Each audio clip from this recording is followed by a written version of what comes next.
Hei, minä olen Linna. Hei, ja minä olen Tove. Olipa kerran 3 pukki som skulle till Säters för att göra sig feit. Pikkupukki-Bruusi, Keskipukki-Bruusi, Isopukki-Bruusi.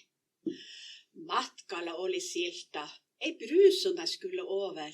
Sellan alla oli iso hirve trolli, ett stort och skummelt troll. Ensisesti tule Pikkupukki-Bruusi.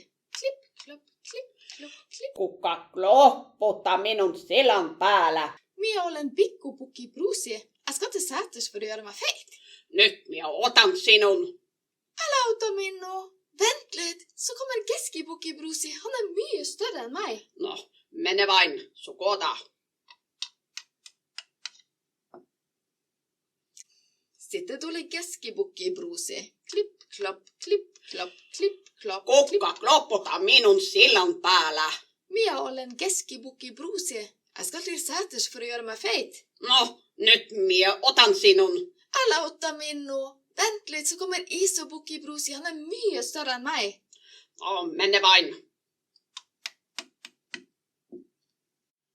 Sitten tuli Isopukki-Bruusi. Trimp, tramp, trump, tramp, trump. Kuka trampaa minun selän päällä? Minä olen Isopukki-Bruusi. Nyt minä otan sinun. Tulle vain. Jag har 2 spissehorn, 2 sarve och 2 starka klova, 2 kopara. Minä en pölkä, äike rädd för det. Ja sitten se karisti trollin päällä. Och stangahan ut för fossen. Och så gick de 3 bukkene till Säters.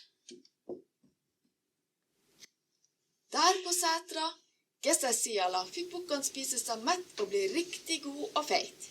Ja hipp happ hoppo, Tässä on nyt loppu.